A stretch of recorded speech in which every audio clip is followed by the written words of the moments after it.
Capítulo 12. Quantas espécies de milícias existem e sobre soldados mercenários?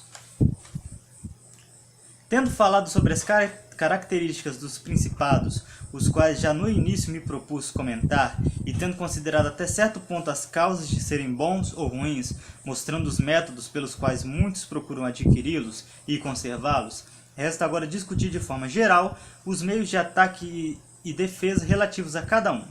Vimos antes como é necessário para um príncipe ter seus fundamentos bem estabelecidos. Do contrário, necessariamente cairá em ruína. Os principais alicerces de todos os estados, tanto novos como velhos ou mistos, são boas leis e boas armas. E como não se pode ter boas leis onde o estado não está bem armado, segue-se que onde está bem armado ele tem boas leis.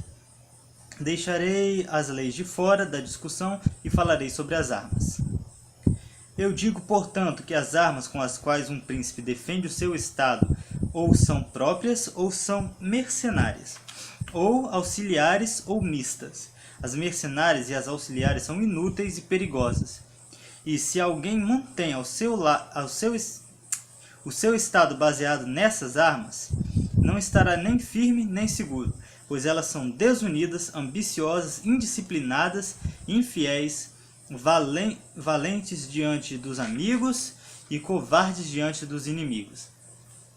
Mercenários não temem a Deus e não são fiéis aos homens, e a destruição é adiada tanto quanto o ataque, pois quando a paz se é roubado por eles e quando a guerra se é roubado pelo inimigo. O fato é que eles não têm nenhuma razão para continuar no campo de batalha que não soldo, o qual não é suficiente para fazer com que sejam dispostos a morrer por você. Então, estão prontos para ser seus soldados enquanto você não está em guerra, mas quando esta surge, eles vão embora ou fogem do inimigo. Não será difícil provar isso, pois a ruína da Itália se deve a nada mais do que depositar as suas esperanças durante muitos anos em mercenários. E apesar de eles já terem demonstrado alguma valentia, assim que os estrangeiros surgiram, mostraram quem realmente eram. E foi assim que Carlos, rei da França, pôde tomar a Itália com um giz em sua mão. Lê a nota aqui. Foi apenas necessário ele pegar o giz para alistar os soldados. E quem disse que a causa disso foram os nossos pecados? Dizia a verdade. E quem disse que a causa disso foram nossos pecados? Dizia a verdade. Mas não eram os pecados que ele imaginava, mas aqueles que relatei. E como foram os pecados dos príncipes, também foram eles que sofreram a penalidade. Desejo demonstrar ainda a péssima qualidade dessas tropas. Os capitães mercenários são os homens capazes ou não. Se forem capazes, não se pode confiar neles, pois sempre aspirarão à própria grandeza, ou oprimindo você, que é patrão deles, ou oprimindo outros contra a sua vontade. Mas se o capitão não for um homem capaz, você está arruinado do mesmo jeito. E se alguém responder que qualquer um que estiver armado agiria da mesma forma, mercenário ou não, eu direi que, quando armas precisam ser usadas por um príncipe ou por uma república, o príncipe deve ir pessoalmente com as tropas e exercer as atribuições do capitão. A república tem que mandar os seus cidadãos, e quando mandar alguém que não seja bom, deve substituí-lo, e quando um se revela bom soldado, deve segurá-lo com as leis para que não deixe o comando. E a experiência já nos mostrou príncipes e repúblicas armados, sozinhos, fazendo grande progresso, e mercenários causando nada além de danos. E é mais difícil fazer que uma república armada com as suas próprias tropas se submeta ao domínio de um de seus cidadãos do que aquela que seja protegida por tropas estrangeiras. Roma e Esparta foram durante muitos anos armadas e livres. Os suíços são completamente armados e bastante livres. Das tropas mercenárias antigas, podemos citar como exemplo os cartagineses, que foram oprimidos por seus soldados mercenários após a primeira guerra com os romanos, apesar de os cartagineses terem seus próprios cidadãos como capitães. Após a morte de Epaminondas, Filipe da Macedônia foi feito capitão dos seus soldados pelos tebanos, e após a vitória lhes tirou a liberdade. Com o duque Filipe morto, os militares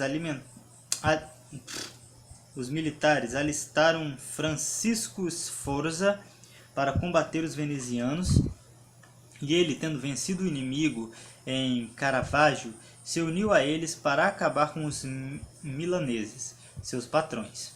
Seu pai, Sforza, estando a serviço da rainha Joana II de Nápoles, viúva de Ladislau, rei de Nápoles, deixou-a desprotegida, sendo assim forçada a se lançar nos braços do rei Aragão para salvar o seu reino. E se os venezianos e os florentinos já haviam aumentado seu domínio com essas tropas, e os seus capitães não se tornaram príncipes, mas os defenderam? Eu respondo que os florentinos, neste caso, foram favorecidos pela sorte, porque os capitães habilidosos que deveriam temer, alguns não venceram, alguns enfrentaram oposição e outros direcionaram a sua ambição para outro local. Um daqueles que não conquistou nada foi Giovanni Alcuti, cavaleiro inglês, líder dos mercenários, cujo nome era Sir John Harkwood. Lutou nas guerras inglesas na França. E como ele não conquistou nada, sua fidelidade não pôde ser provada. Mas todos concordarão que, caso tivesse vencido, os florentinos estariam à sua mercê. Sforza sempre teve os Brácio contra si. Desse modo, um estava sempre vigiando o outro. Francisco voltou a sua ambição para a Lombardia, Brácio contra a Igreja e o reino de Nápoles. Mas vamos voltar ao que ocorreu há pouco tempo. Os florentinos fizeram Paulo Vitelli seu capitão, homem muito prudente que de cidadão comum havia alcançado ótima reputação.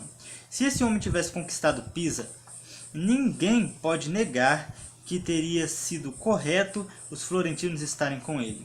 Mesmo porque, se ele se tivesse tornado soldado de seu inimigo, ninguém resistiria a ele. E tendo ao seu lado, deveriam obedecê-lo. Se examinarmos as conquistas dos venezianos, veremos que eles agiram de forma segura e gloriosa ao enviar seus próprios homens, cavalheiros e plebeus, para a guerra. Isso foi antes de voltarem suas atenções para as terras, mas quando começaram a lutar em terra, abandonaram essa virtude e seguiram os costumes da Itália. E no início de sua expansão territorial, por não possuírem muito território e devido à boa reputação, não precisavam temer muito seus capitães. Mas, quando ampliaram suas conquistas, como o que ocorreu sob Carmignola, sentiram o gosto desse erro, pois, tendo achado um homem muito valente, eles derrotaram o Duque de Milão sob a sua liderança, e por outro lado, sabendo como era morno no combate, temeram que não conseguiriam mais conquistas sob seu comando, e por essa razão não estavam querendo e não podiam deixá-lo ir. E então, para não perder novamente aquilo que haviam adquirido, foram compelidos a assassiná-lo para poderem se sentir seguros. Tiveram depois como seus capitães Bartolomeu de Bergamo, Roberto de São Severino, Conde de Pitigliano e outros, sobre os quais deviam temer a derrota e não a conquista, como ocorreu depois de Vailá, onde em uma batalha perderam tudo aquilo que haviam conquistado com tanto trabalho em 800 anos, porque dessas tropas resultam apenas conquistas lentas, tardias e de pouca importância. Mas as perdas são repentinas e impressionantes. E com esses exemplos cheguei à Itália, que tem sido governada por mercenários por muitos anos. Agora quero analisar essas tropas mais seriamente, para que, tendo visto a sua ascensão e seu progresso, possa estar mais bem preparado para lidar com elas. Você precisa entender que recentemente o império vem sendo repudiado na Itália, que o Papa tem adquirido mais poder temporal e que a Itália foi dividida em vários estados. Isso porque muitas das grandes cidades se levantaram contra a nobreza, a qual, antes favorecida pelo imperador, as mantinha oprimidas, e a Igreja estava favorecendo-a para obter autoridade em seu poder temporal. Em muitas outras, os seus cidadãos se tornaram príncipes. Disso resultou que quase toda a Itália caiu nas mãos da Igreja e da República. E a Igreja sendo feita de padres, e as repúblicas de cidadãos sem o hábito das armas, ambas começaram a alistar mercenários estrangeiros. O primeiro que deu fama a essa milícia foi Alberico da Cônio, natural da Romanha. De sua escola vieram outros, dentre eles Bácio e Sforza, que nos seus dias eram os árbitros da Itália. Depois destes vieram todos os outros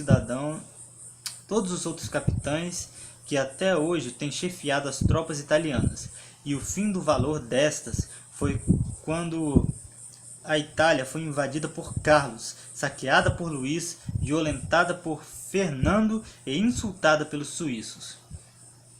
O princípio que os guiou foi dar menos importância à infantaria para que pudessem aumentar a sua própria importância. Eles fizeram isso porque, vivendo do que ganhavam e sem território, não eram capazes de sustentar muitos soldados, e pouca infantaria não lhes daria autoridade. E então usaram a cavalaria, com uma força moderada e honrada, e a situação tornou-se tal que em um exército de 20.000 soldados não havia 2.000 infantes. Tinham além disso usado todos os meios para afastar os seus soldados da fadiga e o perigo, não matando nos combates, mas fazendo prisioneiros e libertando-os depois sem resgate. Eles não atacavam as cidades de noite, e aqueles que as defendiam não assaltavam os acampamentos à noite. Não cercavam os acampamentos nem com estacas, nem com fossos, e não saíam a campo no inverno. Todas essas coisas eram permitidas nas regras militares, estabelecidas por eles para evitar, como eu já disse, a fadiga e os perigos. E foi assim que levaram a Itália à escravidão e à desgraça.